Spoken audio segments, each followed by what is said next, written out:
Hello my imperfect family, कैसे हो आप सब लोग। आई होप कि आप सभी बहुत ही अच्छे होंगे।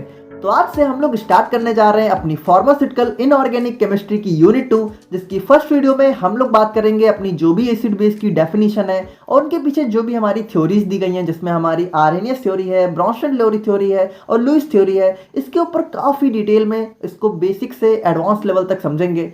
और यार आज की वीडियो ना सच में बहुत ही ज़्यादा मज़ेदार होने वाली है। अगर आप लोगों ने केमिस्ट्री इससे पहले बिल्कुल भी नहीं पढ़ी है तब भी आपको आज की वीडियो बहुत ज़्यादा अच्छे से समझ में आने वाली है, क्योंकि इसमें हम लोग जो है पूरा बेसिक लेवल से लेके एडवांस लेवल तक पॉइंट टू पॉइंट क्लियर करके समझते हुए चलेंगे।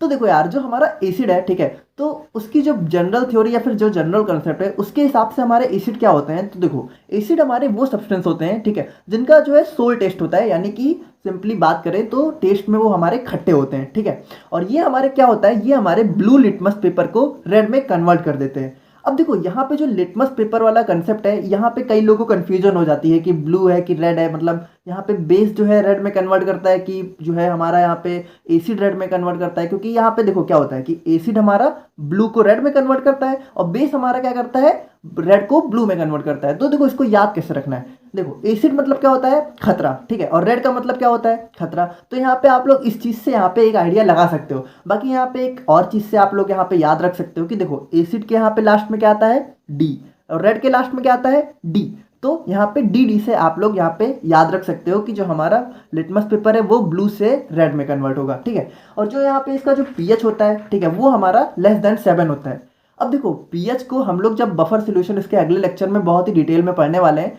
तो बाकी देखो, अगर आप लोग को पीएच के बारे में बिल्कुल आइडिया नहीं है तो आप लोग को बता दूं कि देखो पीएच हमारा एक स्केल होती है, ठीक है, जिसमें हमारे 1 से लेके 14 तक नंबर्स होते हैं। तो देखो उसमें क्या होता है कि जो हमारे 7 से लेस हैं, यानी 1 to 7, यानी 1 to 7 नहीं, जो 7 होता है वो हमारा बिल्कुल न्यूट्रल होता है। यानी 1 to 6 अगर नंबर आ रहा है, जब मान लीजिए आप लोगों ने किसी सॉल्यूशन में, ठीक है, उसका पीएच जो है आप लोगों ने मेजर किया और वो पीएच की जो वैल्यू है हमारी वो 1 से 6 के बीच में लाई कर रही है, तो वो हमारा एसिड होगा। और अगर वो हमारी 7 से ऊपर है और 14 के नीचे, यानी वो हमारी 8 से 14 के बीच में अगर लाई कर रही है, तो वो हमारी बेस की कैटेगरी में आती है। तो यहाँ पे आप लोगों को पीएच भी समझ गए होंगे। और बाकी देखो पीएच को हम लोग जो है अभी अगले लेक्चर में बहुत ही अच्छे से देखेंगे, तो वहाँ पे अगर जो भी कन्फ्यूजन है वो भी क्लियर हो जाएगी। और यहाँ पे बात करें तो जो हमारे एसिड होते हैं वो हमारे बेसिस के साथ रिएक्ट करते हैं और हमारी साल्ट का फॉर्मेशन करते हैं, ठीक है। तो आइए यार इसको हम लोग जो है एक एग्जांपल से देखते हैं। जैसा कि आप लोग को पता है कि हमारा HCl जो है एक एसिड होता है, ठीक है, और ये हमारा जब हमारा NaOH से रिएक्ट करता है, ठीक है, तो यहाँ पे देखो HCl हमारा क्या है, HCl हमारा यहाँ पे एसिड है और NaOH क्या है, NaOH हमारा यहाँ पे बेस है। तो जब ये दोनों आपस में रिएक्ट करते हैं तो ये दोनों क्या करते हैं, ये हमारे साल्ट का फॉर्मेशन करते हैं। यानी ये हमारे NaCl आप लोग को पता है हमारी सॉल्ट होती है, ठीक है, अगर नहीं पता है तो जान लो, यहाँ पे NaCl हमारी सॉल्ट होती है और वाटर हमारा यहाँ पे अलग हो जाता है। देखो यहाँ पे सिंपल है, चाहे एसिड बेस से रिएक्ट करे चाहे बेस हमारा एसिड से रिएक्ट करे, यहाँ पे हमारी सॉल्ट का फॉर्मेशन होता है। तो अब हम लोग आते हैं यहाँ पे बेस की डेफिनेशन के ऊपर। तो देखो क्या होता है कि जो हमारे बेस होते हैं वो हमारे सिंपली एसिड के एकदम अपोजिट होते हैं। यानी यहाँ पे जो हमारा एसिड का टेस्ट होता था वो हमारा सोर यानी खट्टा होता था, और ये हमारे जो बेस होते हैं उनका यहाँ पे बिटर टेस्ट होता है, यानी कि वो टेस्ट में यहाँ पे कड़वे होते हैं। और यहाँ पे एसिड क्या करता था, यहाँ पे ब्लू लिटमस पेपर को रेड में कन्वर्ट करता था, और यहाँ पे बेस क्या करता है, यहाँ पे रेड लिटमस पेपर को ब्लू में कन्वर्ट करता है। अब देखो यहाँ पे ब्लू को कैसे याद रखेंगे कि देखो बेस के लास्ट में क्या आ रहा है, ई, और ब्लू के लास्ट में क्या आ रहा है, ई। तो वहां पे देखो, वहां पे एसिड के लास्ट में क्या आ रहा था, डी, और रेड के लास्ट में क्या आ रहा था, डी। यानी कि जिसके लास्ट में डी आए तो वहां पे वो कन्वर्ट होगा, और यहाँ पे अगर जो है जिसके लास्ट में ई है वहां पे आप लोग इससे याद कर सकते हो कि हमारा कौन सा कलर का लिटमस पेपर किस कलर में यहाँ पे कन्वर्ट होगा। तो अब हम लोग बात करें यहाँ पे जो बेस का पीएच होता है वो हमारा ग्रेटर देन 7 होता है। जैसा कि मैंने आप लोग को बताया कि एसिड का क्या होता है, लेस देन 7, और बेस का क्या होता है, ग्रेटर देन 7। और यहाँ पे बात करें तो ये हमारे एसिड के साथ रिएक्ट करके सॉल्ट का फॉर्मेशन करते हैं। तो देखो यार, चाहे एसिड बेस से रिएक्ट करे चाहे बेस हमारा एसिड से रिएक्ट करे, यानी बात करें चाहे 2 को 3 में जोड़े चाहे 3 को 2 में जोड़े, आंसर तो हमारा 5 ही आना है ना। तो ये बिल्कुल एकदम सिंपल है। तो देखो ये हम लोगों ने एक जनरल डेफिनेशन देखी जो कि हमारी एसिड और बेस की थी। अब देखो यहाँ पे हमारे एसिड और बेस के नेचर को एक्सप्लेन करने के लिए हमारी 3 मेजर थ्योरीज दी गई हैं। देखो यहाँ पे 2 और थ्योरीज है, लेकिन आपके सिलेबस में मेन हमारी यही 3 इंपॉर्टेंट है। तो इन तीनों को आप लोग को बहुत ही अच्छे से पढ़ना है, जिसको हम लोग एक एक करके बहुत ही डिटेल में अच्छे से कवर करेंगे। और यार ब्रॉन्स्टेड-लोरी थ्योरी और लुईस थ्योरी में आप लोग को बहुत ज़्यादा मजा आने वाला है, ठीक है, काफ़ी नई नई चीज़ें आप लोग को देखने को मिलने वाली हैं। तो यहाँ पे बात करें तो देखो यहाँ पे एसिड बेस के नेचर को एक्सप्लेन करने के लिए हमारी बेसिकली 3 थ्योरीज है। इसमें पहली है हमारी आर्हेनियस थ्योरी, दूसरी है हमारी ब्रॉन्स्टेड एंड ल्योरी थ्योरी और तीसरी है हमारी लुईस थ्योरी। देखो यहाँ पे जो है ये लिखा तो लेविस होता है लेकिन इसको हम लोग जो है प्रोनाउंसिएट करते हैं लुईस, ठीक है, तो इसको आप लोग ध्यान रखना। तो सबसे पहले हम लोग आते हैं अपनी आरएनएस थ्योरी पे। तो देखो यार आरएनएस थ्योरी बहुत ही सिंपल है। यहाँ पे आरएनएस के अकॉर्डिंग एसिड हमारे वो सब्सटेंस होते हैं, ठीक है, कि जब उनको हम यहाँ पे वाटर या फिर एक्वस सॉल्यूशन में डिजोल्व करते हैं तो वो हमारे H+ को रिलीज करते हैं। अब देखो यार यहाँ पे वाटर तो समझ में आ रहा है, अब ये एक्वस सॉल्यूशन क्या होता है? देखो मुझे पता है कि आप लोगों में से कई लोगों को पता होगा, बट देखो यहाँ पे कुछ लोग कंफ्यूज हो जाते हैं। तो आइए उसको हम लोग देख लेते हैं कि एक्वस सॉल्यूशन आखिर होता क्या है। तो देखो सोल्यूशन क्या होता है? सोल्यूशन हमारा होता है सोल्यूट प्लस, ठीक है, सॉल्वेंट। अब देखो यार आप लोगों को अगर बिल्कुल जो है डीप में जानना है सोल्यूशन को, तो वहाँ पे आप लोग हमारा जो है फार्मास्यूटिकल एनालिसिस में कंसंट्रेशन वाला लेक्चर देख सकते हैं। वहाँ पे हम लोगों ने इसको जो है डिटेल में बताया हुआ है। बट यहाँ पे सिंपली बात करें तो देखो सोल्यूशन हमारा सोल्यूट प्लस सॉल्वेंट से मिलकर बना होता है, ठीक है। तो यहाँ पे क्या होता है कि जो हमारा एक्वस सोल्यूशन होता है, ओके, जो हमारा यहाँ पे एक्वस सोल्यूशन होता है उसमें जो सॉल्वेंट होता है, ठीक है, वो हमारा यहाँ पे वाटर होता है, ठीक है। यहाँ पे सॉल्यूट कुछ भी हो सकता है बट सॉल्वेंट हमारा वाटर होना चाहिए। अब देखो किसी किसी बुक में यहाँ पे सिर्फ यहाँ पे वाटर लिखा रहता है या फिर कुछ हमारे टीचर भी सिर्फ वाटर पढ़ाते हैं, जबकि वो गलत है, ठीक है। यहाँ पे वाटर या फिर वाटर से जो भी मतलब वाटर को सॉल्वेंट में यूज करके हम लोग सॉल्यूट कुछ भी उसमें ऐड करें, ठीक है, तो उस टाइप के सोल्यूशन में जब हम लोग यहाँ पे एसिड को डिजोल्व करते हैं तो वो हमारा H+ को अगर रिलीज करता है तो आरएनएस के अकॉर्डिंग वो सब्सटेंस हमारे एसिड कहलाते हैं, ठीक है। तो यहाँ पे बात करें अगर हम लोग अपने एग्जांपल की, तो आप लोग देख सकते हैं कि HCl को जब हम लोग यहाँ पे वाटर में या फिर एक्वस सॉल्यूशन में डिजोल्व करते हैं तो वो यहाँ पे H+ और Cl- में डिसोसिएट या फिर ब्रेक हो जाता है, ठीक है। तो जैसा कि यहाँ पे आर्हेनियस ने क्या बताया था कि अगर H+ यहाँ पे रिलीज हो रहा है तो यहाँ पे सब्सटेंस हमारा एसिड होगा, यानी HCl हमारा आर्हेनियस के अकॉर्डिंग एसिड है। तो उसी तरीके से हम लोग अगर बेस की बात करें तो आरएनएस के अकॉर्डिंग बेस हमारे वो सब्सटेंस होते हैं, ठीक है, कि जब उनको यहाँ पे वाटर या एक्वस सॉल्यूशन में डिजोल्व किया जाए तो वो वहाँ पे हाइड्रोक्साइड यानी OH- आयन को रिलीज करें। देखो यहाँ पे जो है डिफरेंस समझते चलो। यहाँ पे एसिड हमारा क्या कर रहा था? H+ रिलीज कर रहा था और बेस हमारा क्या कर रहा है? OH- रिलीज कर रहा है अकॉर्डिंग टू आरएनएस। तो यहाँ पे एग्जांपल की बात करें तो NaOH को जब हम लोग वाटर में डिजोल्व करते हैं, ठीक है, तो वो हमारा Na+ और OH- में डिसोसिएट हो जाता है, यानी कि यहाँ पे ये NaOH हमारा OH- आयन को यहाँ पे रिलीज कर देता है। तो अकॉर्डिंग टू आरएनएस यहाँ पे NaOH हमारा बेस की तरह रिएक्ट करता है। तो यहाँ पे बात करें तो देखो यार यहाँ पे थोड़ा सा गलती हो गई है। यहाँ पे ए जो है हमारा स्मॉल होता है जैसा आप लोग को पता है सोडियम में।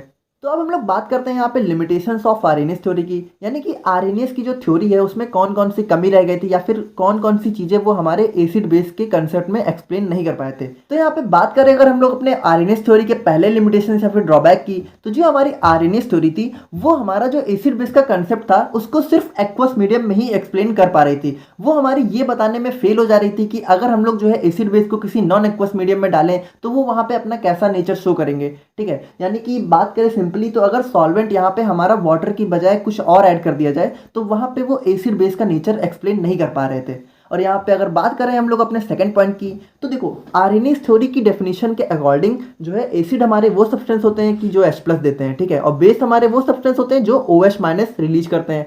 तो यार यहाँ पे बात करें तो ऐसे हमारे बहुत सारे एसिड बेस हैं जो हमारे H+ या फिर OH- को कंटेन ही नहीं करते हैं, लेकिन फिर भी वो हमारे एसिड बेस की कैटेगरी में आते हैं। तो यहाँ पे उन सारे जो एसिड बेस थे उनके नेचर को यहाँ पे आरएनएस थ्योरी नहीं एक्सप्लेन कर पा रही थी।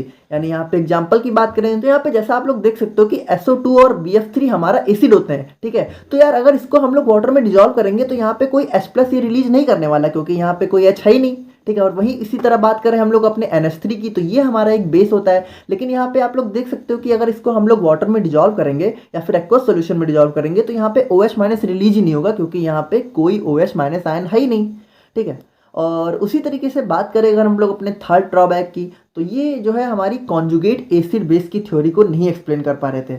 अब देखो कॉन्जुगेट एसिड बेस थ्योरी मुझे पता है कि आप लोग नहीं समझ पा रहे हो, इसको ही हम लोग जो है ब्रॉन्स्टेड लोरी थ्योरी में अभी बहुत ही डिटेल में बहुत ही अच्छे से समझने वाले हैं, और यार आप लोग को मतलब बहुत ज़्यादा मजा आने वाला है, ठीक है। तो चलो अब हम लोग बढ़ते हैं अपने नेक्स्ट थ्योरी के ऊपर, जो कि है हमारी ब्रॉन्स्टेड लोरी थ्योरी। तो यार यहाँ पे बात करें तो जो हमारी ब्रॉन्स्टेड लोरी थ्योरी है ये हमारी दो अलग अलग साइंटिस्ट ने मिलके दी है, ठीक है। यहाँ पे कई लोग कंफ्यूज हो जाते हैं कि हमारी ब्रॉन्स्टेड लोरी एक ही साइंटिस्ट का नाम है, जबकि ऐसा नहीं है। ब्रॉन्स्टेड हमारे अलग हैं, लोरी साहब हमारे अलग हैं।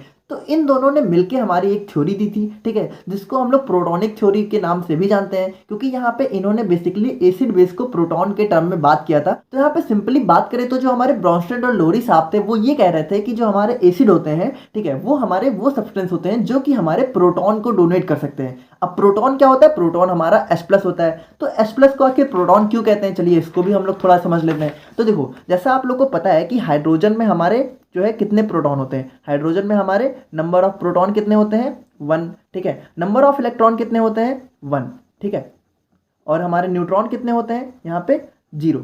अब देखो, आप लोग को पता है तो बहुत अच्छी बात है, और नहीं पता है तो जान लो, ठीक है, कि जो हमारा हाइड्रोजन एटम होता है उसमें हमारा एक प्रोटॉन होता है, एक इलेक्ट्रॉन होता है, और न्यूट्रॉन हमारा 0 होता है। सॉरी, यहाँ पे मैंने 1 लिख दिया, ये हमारा 0 होता है। तो यार यहाँ पे देखो, H+ क्या होता है? जब हम लोग यहाँ पे हाइड्रोजन से एक इलेक्ट्रॉन को रिलीज कर लें, ठीक है, तब तो हमारा H+ होता है। अब देखो, आप लोग को अगर नहीं पता तो आप लोग को बता दूं कि जब भी हम लोग किसी एटम से जो है एक इलेक्ट्रॉन को निकाल लेते हैं तो उसके ऊपर एक प्लस चार्ज आ जाता है, ठीक है। इसी तरीके से अगर हम लोग 2 इलेक्ट्रॉन निकालेंगे तो 2 प्लस चार्ज आ जाएगा। अब देखो, मुझे पता है कि आप लोगों में से कई लोगों को ये बहुत बोरिंग लग रहा होगा क्योंकि आप लोगों को पता होगी, लेकिन यहाँ पे कई सारे लोग हैं जिनको नहीं पता है, ठीक है। तो यार आप लोग थोड़ा आगे बढ़ा सकते हो, ठीक है, स्किप कर सकते हो।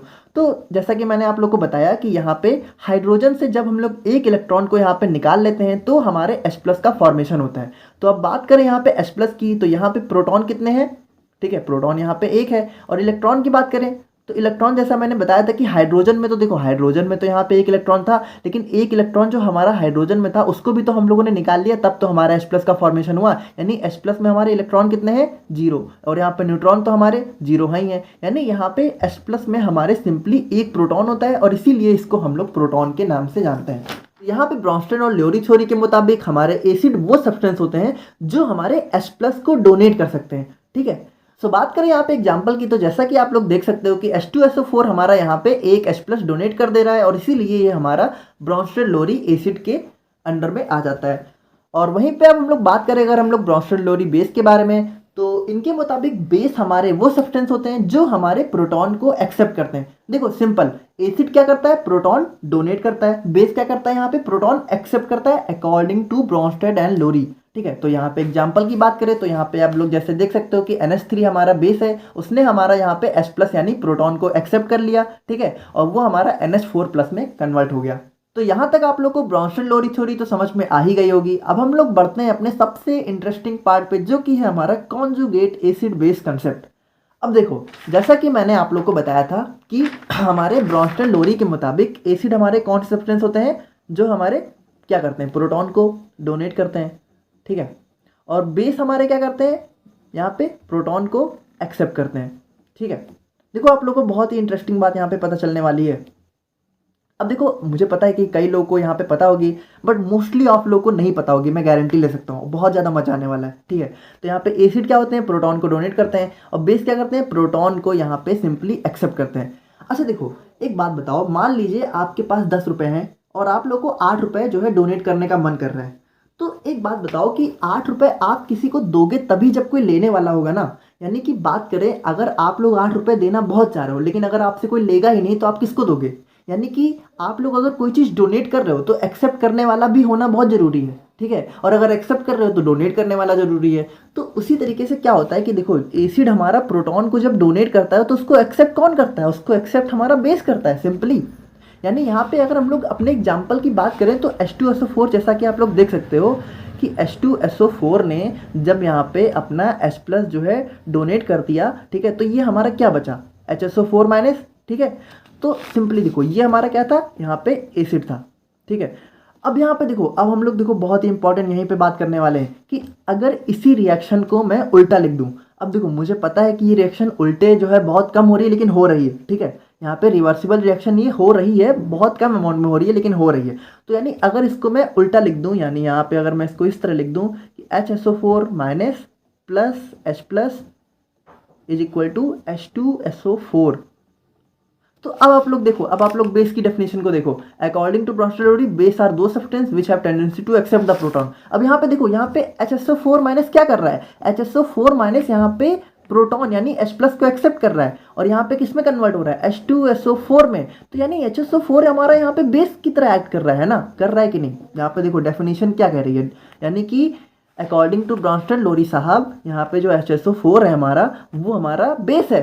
यानी सिंपली अगर बात करें तो H2SO4 की जो भी हमारी रिएक्शन थी, अगर इसको हम लोग देखें, ठीक है, तो ये हमारा क्या लिखा हुआ था, H2SO4 is equal to H plus HSO4 minus, यानी कि ये हमारा यहाँ पे जो एसिड होता है तो ये हमारा यहाँ पे बेस हो जाता है, ठीक है। और यहाँ पे इसी को हम लोग simply conjugate acid base pair के नाम से जानते हैं। देखो मुझे पता है कि आप लोग को अभी थोड़ा समझ में नहीं आया, हम लोग इसको जो है दोबारा और अच्छे से देखते हैं, ठीक है। तो यहाँ पे चलो इसको हम लोग जो है बेस के टर्म में देखते हैं। तो बेस में हम लोगों ने क्या देखा था, NH3 प्लस, ठीक है, NH3 प्लस H प्लस जो है किस में कन्वर्ट हो जा रहा था, NH4 प्लस में। तो ये हमारा NH3 क्या था, हमारा बेस था। तो according to Brønsted lorry base हमारा क्या करता है, प्रोटॉन को एक्सेप्ट करता है। चलो बहुत अच्छी बात है, यानी इसने H प्लस को एक्सेप्ट किया और ये हमारा क्या हो गया, NH4 प्लस में कन्वर्ट हो गया। अब इसी को हम लोग थोड़ा उल्टा करके लिखते हैं। तो अगर हम लोगों ने इसको उल्टा करके लिखा, यानी NH4 plus is equal to यहाँ पे NH3 प्लस H प्लस। तो हम लोग बात करें तो यहाँ पे आप लोग देखो कि जो NH4 प्लस है हमारा, वो हमारा इधर जाके H प्लस को डोनेट कर रहा है, यानी ये हमारा सिंपली एसिड की तरह एक्ट कर रहा है। यानी अगर सिंपली यहाँ पे इस एग्जांपल में बात करें तो जो हमारा NH3 है वो हमारा बेस है, और जब ये इधर जाके कन्वर्ट हुआ तो ये हमारा एसिड हो गया। तो यहाँ पे बात करें सिंपली तो देखो NH3 हमारा जब यहाँ पे है तो ये हमारा बेस की तरह एक्ट कर रहा है, और जब इसने H प्लस को कन्वर्ट कर लिया तो यहाँ पे सिंपली, तो यार यहाँ पे सिंपली बात करें तो NH3 हमारा जो कि बेस है, जब वो यहाँ पे H प्लस को एक्सेप्ट कर लेता है तो वो हमारा NH4 प्लस में कन्वर्ट होता है, जो कि हमारा बेस की तरह एक्ट करता है। तो देखो इसी को हम लोग यहाँ पे simply conjugate acid base pair के नाम से जानते हैं। तो इसको आइए हम लोग थोड़ा सा और देख लेते हैं ताकि आप लोग को पूरा कंसेप्ट अच्छे से क्लियर हो जाए। तो यहाँ पे बात करें अगर हम लोग अपने कॉन्जुगेट एसिड बेस कंसेप्ट के बारे में, तो यहाँ पे देखो एक बहुत ही खूबसूरत सा एग्जांपल मैंने आप लोग के लिए यहाँ पे लिख दिया है। तो इसको आइए हम लोग थोड़ा अच्छे से समझते हैं, जिससे आप लोग का ये कॉन्जुगेट एसिड बेस वाला जो कंसेप्ट है वो बिल्कुल क्लियर हो जाएगा। तो यहाँ पे बात करें तो देखो अगर मान लीजिए यहाँ पे एक रिएक्शन है जिसमें हमारा HCl है, तो ये हमारा आप लोग को पता है एसिड होता है, ठीक है, और NH3 आप लोग को पता चल चुका है कि ये हमारा बेस होता है। तो अब जब ये हमारा रिएक्ट कर रहा है, ठीक है, तो ये हमारा देखो यहाँ पे क्या होता है कि HCl हमारा एक H प्लस डोनेट करता है, ठीक है, तो यहाँ पे NH3 क्या करेगा, उस H प्लस को यहाँ पे एक्सेप्ट करके किस में कन्वर्ट हो जाएगा, NH4 प्लस, ठीक है। और यहाँ पे जब HCl ने हमारा यहाँ पे एक H प्लस डोनेट कर दिया तो ये हमारा किस में कन्वर्ट हो जाएगा, ये हमारा Cl माइनस में कन्वर्ट हो जाएगा। तो यानी सिंपली यहाँ पे एसिड ने क्या किया, यहाँ पे H प्लस को लूज कर दिया, और यहाँ पे बेस ने क्या किया, H प्लस को यहाँ पे एक्सेप्ट कर लिया और यहाँ पे NH4 प्लस में कन्वर्ट हो गया। तो चलो ये तो आप लोग को समझ में आ गया, यहाँ पे ब्रॉन्स्टन लोरी के हिसाब से ये बिल्कुल एकदम करेक्ट है। लेकिन अगर इसी रिएक्शन को हम लोग उल्टे करके देखें, ठीक है, अब हम लोग इसको जो है उल्टा लिख लेते हैं, ठीक है, तो NH4 प्लस को हम लोग यहाँ पे इधर लिख लेते हैं और Cl माइनस को इधर लिख लेते हैं, ठीक है, और अब हमारा ये किस में कन्वर्ट हो रहा है, HCl प्लस NH3। अब देखो मुझे पता है ये रिवर्सिबल जो है बहुत कम हो रही है, 2% ही सही लेकिन हो रही है, ठीक है, 98% इसके चांस यही है कि ये इधर से इधर कन्वर्ट होगा, लेकिन 2% इधर से इधर भी हो रहा है। तो हम लोग उस केस को देखें अगर, तो यहाँ पे अब देखो बहुत ही ज़्यादा मतलब इंटरेस्टिंग बात है कि NH4 प्लस को अगर हम लोग देखें तो इसने क्या किया, इसने हमारा एक जो है H प्लस यहाँ पे लूज कर दिया, ठीक है, और NH3 में कन्वर्ट हो गया, यानी एक H प्लस इसने क्या किया, डोनेट किया, डोनेट, ठीक है। तो डोनेट कौन करता है, डोनेट हमारा कौन करता है, यहाँ पे एसिड, देखो डोनेट यहाँ पे क्या करता था, एसिड यहाँ पे डोनेट कर रहा था, यानी NH4 प्लस हमारा एसिड हो गया, ठीक है। और वहीं पे Cl माइनस की बात करें तो इसने क्या किया, इसने हमारा जो H प्लस डोनेट किया था NH4 प्लस ने, उसको एक्सेप्ट करके हमारा किस में कन्वर्ट हो गया, HCl में। तो ये हमारा क्या हो गया, बेस, क्योंकि इसने हमारा जो H प्लस है उसको यहाँ पे एक्सेप्ट कर लिया। तो देखो हमारे यहाँ पे होता क्या है कि अकॉर्डिंग टू जो हमारे ब्रॉन्स्टन लोरी साहब के हिसाब से जो भी हमारे एसिड बेस होते हैं वो हमेशा एक पेयर में एग्जिस्ट करते हैं, ठीक है, जिनको हम लोग कॉन्जुगेट एसिड बेस पेयर के नाम से जानते हैं, ठीक है। तो जैसा कि मैंने आप लोग को जो चीज़ें बताई हैं उसी को मैंने यहाँ पे डेफिनेशन में लिख दी है, तो आप लोग पढ़ के समझ लेना, ठीक है। तो यार यहाँ पे हमारे कुछ एग्जांपल्स दिए हुए हैं कॉन्जुगेट एसिड बेस पेयर के, जिसको आप लोग देख लेना है। तो यहाँ पे अगर बात करें तो जैसा आप लोग देख रहे हो कि HCl जब हमारा एक H प्लस डोनेट कर देता है तो यहाँ पे हमारा Cl माइनस में कन्वर्ट हो जाता है, और यहाँ पे Cl माइनस हमारा किस तरह एक्ट करता है, बेस की तरह, ठीक है, कॉन्जुगेट बेस की तरह। अब देखो यहाँ पे मैं आप लोग को एक बहुत ही शॉर्ट ट्रिक बताने जा रहा हूँ, उससे आप लोग को कॉन्जुगेट एसिड बेस को पहचानने में बिल्कुल भी परेशानी नहीं होने वाली है। तो देखो जहाँ पे भी आपको प्लस साइन दिखे समझ लेना वो हमारा कॉन्जुगेट एसिड है, ठीक है, जहाँ पे आप लोग को माइनस साइन दिखे वहाँ पे आप लोग समझ जाना कि वो हमारा कॉन्जुगेट बेस है। तो यहाँ पे आप लोग जैसा देख सकते हो कि हमारा Cl माइनस क्या है, माइनस साइन है, तो ये हमारा किस तरह एक्ट करेगा, कॉन्जुगेट बेस की तरह। HSO4 में यहाँ पे माइनस है तो conjugate base, SO4 plus minus में माइनस है तो कॉन्जुगेट बेस। और उसी तरीके से जब हम लोगों ने अपने पिछले एग्जाम्पल में देखा था तो NH4 प्लस था, ठीक है, प्लस था तो वो क्या था, एसिड, यानी अगर प्लस है तो कॉन्जुगेट एसिड है, माइनस है तो कॉन्जुगेट बेस है, सिंपल। ठीक है, तो यार अब यहाँ पे बात करें अगर हम लोग अपने नेचर ऑफ वाटर के बारे में, तो देखो यहाँ पे एक बहुत ही इंटरेस्टिंग बात आप लोग को देखने को मिलेगी कि जो हमारा वाटर होता है वो हमारा एसिड की तरह भी एक्ट करता है और हमारा बेस की तरह भी एक्ट करता है। यानी कि सिंपली बात करें तो ये हमारा एम्फोटेरिक नेचर का होता है। एम्फोटेरिक हमारे वो सब्सटेंस होते हैं जो हमारे एसिड बेस दोनों की तरह एक्ट करते हैं। तो सिंपली अगर हम लोग इसको देखें तो जैसा कि आप लोग देख सकते हो कि हमारा जो फर्स्ट एग्जांपल है उसमें हमारा H2O क्या कर रहा है, H+ यानी हमारा प्रोटॉन को डोनेट कर रहा है या फिर रिलीज कर रहा है, तो ये हमारा किस तरह एक्ट कर रहा है, एसिड की तरह। ठीक है, और उसी जो है सेकंड एग्जांपल की बात करें तो यहाँ पे आप लोग देख सकते हो कि H2O हमारा H+ को एक्सेप्ट करके हाइड्रोनियम आयन में कन्वर्ट हो जा रहा है, तो ये हमारा बेस की तरह रिएक्ट कर रहा है। ठीक है, क्योंकि बेस क्या करते हैं, H+ को एक्सेप्ट और एसिड क्या करते हैं, H+ को रिलीज अकॉर्डिंग टू ब्रॉन्स्टेड-लोरी। देखो अभी हम लोग ब्रॉन्स्टेड-लोरी को ही पढ़ रहे हैं, तो ये सारी चीजें जो भी हम लोगों ने कॉन्जुगेट एसिड बेस कंसेप्ट है सब कुछ ब्रॉन्स्टेड-लोरी के अंडर में आता है। ठीक है, इसको आप लोग आर्हेनियस और लुईस में मत अप्लाई करना, मैं फिर बोल रहा हूँ।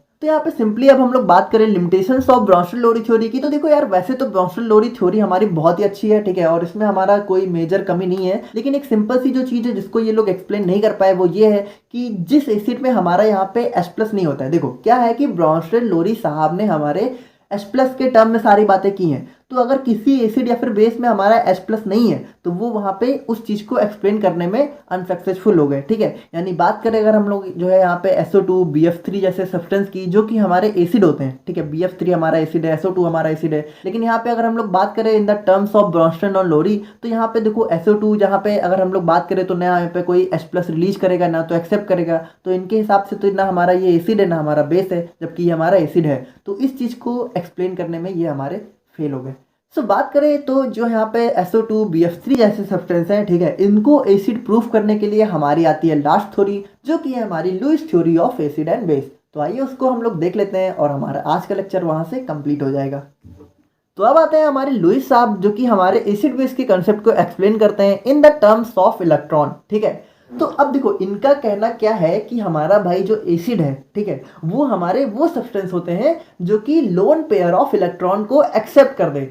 अब देखो यहाँ पे आप लोग जो है एक चीज बहुत ही ध्यान से जो है को रिलेट करके चलो। ब्रॉन्स्टेड-लोरी साहब ने क्या कहा था कि हमारा जो एसिड होता है वो प्रोटॉन को डोनेट करता है। ठीक है, वहाँ पे वो लोग प्रोटॉन के टर्म में यानी H+ के टर्म में बात कर रहे थे, और जो हमारे लुईस साहब हैं वो हमारे किस टर्म में बात कर रहे हैं, in the terms of loan pair of electron, और इनके मुताबिक एसिड हमारे इलेक्ट्रॉन यानी लोन पेयर ऑफ इलेक्ट्रॉन को एक्सेप्ट करते हैं। ठीक है, तो यहाँ पे एग्जाम्पल की बात करें, देखो यहाँ पे जो हमारा BF3 होता है उसके आउटर मोस्ट सेल में हमारे 3 इलेक्ट्रॉन होते हैं। अब देखो ये हमारी जो लुईस वाली थ्योरी है ये हमारी पूरी आउटर मोस्ट सेल के इलेक्ट्रॉन पे खीली गई है। तो पहले हम लोग थोड़ा इसको समझ लेते हैं कि हमारा जो आउटर मोस्ट सेल होता है वो क्या होता है, उसमें क्या इलेक्ट्रॉन होते हैं। अब देखो मुझे पता है कि आप लोगों में से कई लोगों को ये बातें पता होंगी, बट जिनको नहीं पता है यार उनके लिए समझाना जरूरी है। ठीक है, तो जैसा कि आप लोग को एक चीज बता दूं कि देखो BF3 में हमारा क्या है, बोरॉन। ठीक है, बोरॉन का एटॉमिक नंबर कितना होता है, 5। ठीक है, तो इसके जो है इलेक्ट्रॉनिक कॉन्फ़िगरेशन की बात करें तो वो हमारा क्या होगा,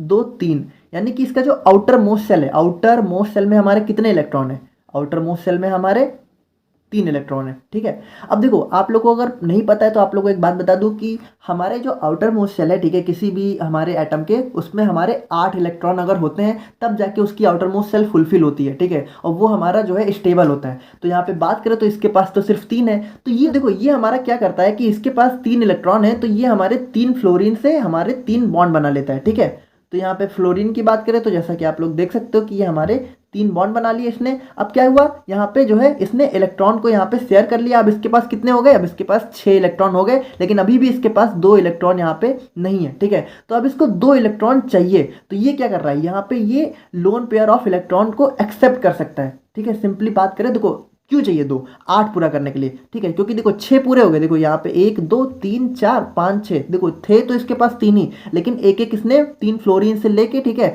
मतलब लिए नहीं है, यहाँ पे एक बॉन्ड बन रहा है। ठीक है, तो यहाँ पे शेयरिंग हो रही है। देखो जिन लोगों को पता है बहुत अच्छी बात है, जिन लोगों को बॉन्ड ऑन के बारे में बिल्कुल आइडिया नहीं है तो उसको भी हम लोग मतलब आगे जो हमारे सेकेंड सेमेस्टर में उसको हम लोग बहुत अच्छे से पढ़ेंगे, क्योंकि फर्स्ट सेमेस्टर में इसका कोई बहुत ज़्यादा काम नहीं है। तो आप लोग बस ऊपर ऊपर से समझ लो, ठीक है। देखो इसने क्या किया, इसने यहाँ पे 2 इलेक्ट्रॉन, मतलब 1 इलेक्ट्रॉन इससे ले लिए, 1 इलेक्ट्रॉन इससे, 1 इलेक्ट्रॉन इससे, ठीक है। यहाँ पे म्यूचुअल शेयरिंग हो रही है, ठीक है। तो इसने 6 पूरे कर लिए और 2 अभी भी इसको चाहिए। तो 2 क्या करता है, ये लोन पेयर ऑफ इलेक्ट्रॉन यहाँ पे 2 एक्सेप्ट कर सकता है। तो अकॉर्डिंग टू हमारा जो है लुईस थ्योरी क्या था कि एसिड हमारे कौन सब्सटेंस होते हैं जो लोन पेयर ऑफ इलेक्ट्रॉन को एक्सेप्ट कर सकते हैं, यानी BF3 हमारा क्या होता है, लुईस एसिड, ठीक है। तो उसी तरीके से बात करें अगर हम लोग अपने लुईस बेस के बारे में, तो ये हमारे वो सब्सटेंस होते हैं जो कि हमारे लोन पेयर ऑफ इलेक्ट्रॉन को डोनेट कर सकते हैं, ठीक है। सो बात करें हम लोग अपने एग्जाम्पल की जो कि हमारा NH3 है, तो यहाँ पे बात करें अगर नाइट्रोजन की, तो नाइट्रोजन का एटॉमिक नंबर कितना होता है, 7। अगर हम लोग इसका इलेक्ट्रॉनिक कॉन्फ़िगरेशन करें तो कितना होगा, 2 और 5। और यहाँ पे बात करें अगर यहाँ पे NH3 की, तो जैसा आप लोग देख सकते हो कि नाइट्रोजन क्या करता है कि उसके पास हमारे 5 यहाँ पे इलेक्ट्रॉन जो है होते हैं आउटर मोस्ट सेल में, ठीक है। तो यहाँ पे क्या करता है कि एक एक जो है उससे हमारा क्या करता है कि यहाँ पे 3 हाइड्रोजन के साथ यहाँ पे बॉन्ड बना लेता है। लेकिन उसके बाद क्या होता है, उसके पास भी देखो इसके यहाँ पे 2 लोन पेयर ऑफ इलेक्ट्रॉन यहाँ पे इसके पास रह जाते हैं, ठीक है। एक एक से तो इसने यहाँ पे जो है बॉन्ड बना लिया, ठीक है, लेकिन यहाँ पे 2 यहाँ पे बच गए, ठीक है। तो अब ये क्या करता है, ये यहाँ पे लोन पेयर ऑफ इलेक्ट्रॉन को डोनेट कर सकता है, ठीक है, क्योंकि 2 इसके पास फालतू हैं। तो इसी तरीके से अगर हम लोग बात करें डेफिनेशन की, तो अकॉर्डिंग टू लुईस बेस दो substance which have the tendency to donate a lone pair of electron, यानी कि हमारे लुईस बेस वो सब्सटेंस होते हैं जो लोन पेयर ऑफ इलेक्ट्रॉन को डोनेट कर सके। तो यहाँ पे NH3 की बात करें तो देखो इसके पास हमारे 2 इलेक्ट्रॉन रह जाते हैं, क्योंकि इसके आउटर मोस्ट सेल में कितने इलेक्ट्रॉन होते हैं, 5। देखो एक एक से इसने क्या किया, हाइड्रोजन के साथ बॉन्ड बना लिया, 2 इसके पास रह गए, जिसको ये चाहे तो डोनेट कर सकता है। तो उसी तरीके से ये हमारा लुईस बेस की तरह एक्ट करता है। सर यहाँ पे देखो एक बहुत ही फेमस एग्जांपल आप लोग की बुक में दिया रहता है, तो आइए उसको हम लोग यहाँ पे बहुत अच्छे से समझ लेते हैं, जिसमें यहाँ पे लुईस एसिड बेस यहाँ पे किस तरीके से अपना पेयर बनाते हैं उसको समझाया गया है। तो देखो जैसा कि मैंने आप लोग को बताया था कि लुईस जो है एसिड क्या होता है, जो हमारे लोन पेयर ऑफ इलेक्ट्रॉन को एक्सेप्ट कर सके, और लुईस बेस क्या होता है, जो डोनेट कर सके। तो देखो जब हमारा लुईस बेस यहाँ पे डोनेट करेगा जहाँ लोन पेयर ऑफ इलेक्ट्रॉन, तो उसको एक्सेप्ट कौन करेगा, उसको एक्सेप्ट हमारा लुईस एसिड करेगा। तो अगर यहाँ पे बात करें जैसा हम लोगों ने देखा था, ठीक है, कि BF3 हमारा क्या था, एसिड था, है ना, लुईस एसिड था BF3। तो जैसा कि आप लोग को पता है कि इसको जो है 2 इलेक्ट्रॉन चाहिए थे, यानी इसको 2 लोन पेयर ऑफ इलेक्ट्रॉन चाहिए थे। और यहाँ पे बात करें अगर हम लोग NH3 की, तो ये हमारा क्या था, ये हमारा लुईस बेस था। देखो ये क्या है, लुईस बेस है, ठीक है, और ये हमारा क्या है, लुईस एसिड है, ओके।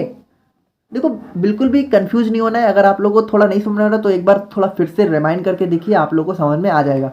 अब इसके पास देखो, इसके पास क्या है, 2 लोन पेयर ऑफ इलेक्ट्रॉन हैं और इसके पास कमी है, तो यानी ये इसको डोनेट कर सकता है। तो देखो जो जिसको दे रहा है उस तरफ से हम लोग एरो लगाते हैं। तो यहाँ पे एरो किस तरफ लगेगा, एरो इसकी तरफ लगेगा, क्योंकि ये हमारा क्या कर रहा है, loan pair of electron donate कर रहा है, और ये क्या कर रहा है, एक्सेप्ट कर रहा है। तो यहाँ पे ये जो हमारा ये बॉन्ड बन रहा है ना इन दोनों के बीच में, इसको हम लोग कहते हैं कोऑर्डिनेट बॉन्ड, ठीक है। वैसे तो इसको कोऑर्डिनेट कोवैलेंट बॉन्ड बोला जाता है, बट यहाँ पे सिंपली आप लोग कोऑर्डिनेट बॉन्ड के नाम से इसको जान सकते हो। तो क्या होता है कि जो हमारे लुईस एसिड होते हैं और लुईस बेस होते हैं, वो आपस में जब हमारे रिएक्ट करते हैं तो हमारे क्या करते हैं, कोवैलेंट बॉन्ड का फॉर्मेशन करते हैं। जैसा कि आप लोग देख सकते हो यहाँ पे मैंने लिख दिया है, ठीक है। जब भी हमारे लुईस एसिड और लुईस बेस आपस में रिएक्ट करते हैं तो वो हमारे कोऑर्डिनेट बॉन्ड का फॉर्मेशन करते हैं। तो यार आई होप कि यार आप लोग को आज की वीडियो समझ में आई होगी, और मैंने पूरी कोशिश की है कि आप लोग को यार सिंपल से सिंपल लैंग्वेज में समझा सकूं। बट अगर फिर भी कुछ गलती हुई है तो आप लोग कमेंट करके बताना। हम लोग देखो यार, हम कोशिश कर रहे हैं इम्प्रूव करने की डे बाय डे, बट अभी थोड़ा स्टार्टिंग है तो उतना ज़्यादा एक्सपीरियंस नहीं है ना। बट देखो कोशिश जारी है, तो आप लोग अपना फीडबैक ज़रूर देना, और मिलते हैं नेक्स्ट वीडियो में। Thank you so much.